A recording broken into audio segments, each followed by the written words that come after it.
Welcome to FinTech Central.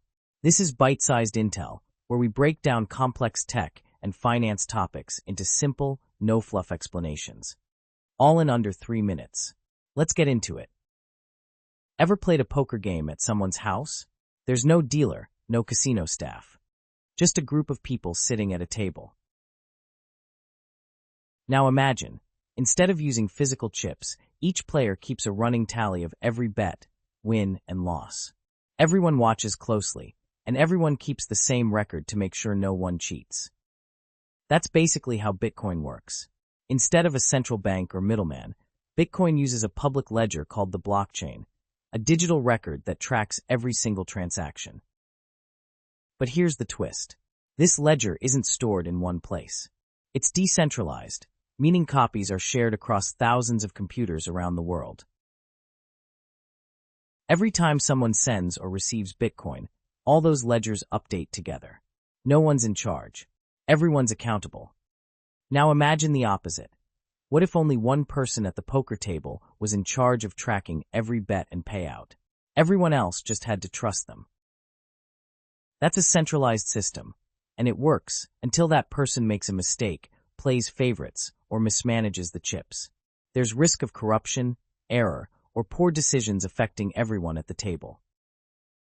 Bitcoin and other cryptocurrencies flip that model. Instead of one record keeper, everyone shares the responsibility.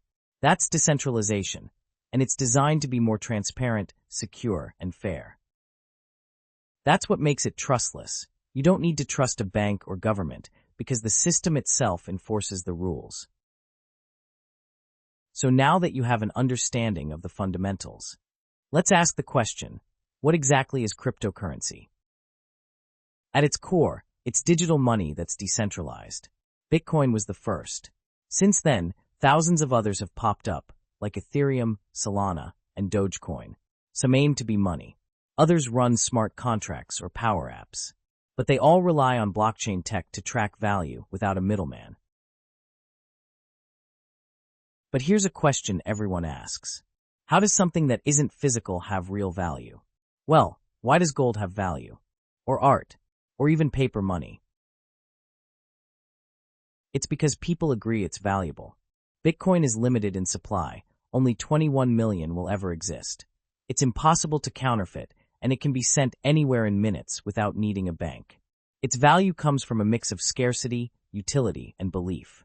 As long as people see it as useful or important, Bitcoin will hold value, just like gold does. But don't get it twisted. Crypto is volatile. Prices rise and fall based on hype, fear, news, and tech updates. It's part innovation, part speculation, and it's still evolving in 2025. But the more people buy into it, the more value it holds. Thanks for watching Byte-Sized Intel. If you found this helpful, hit like and subscribe for more sharp, simple explainers, right here on FinTech Central.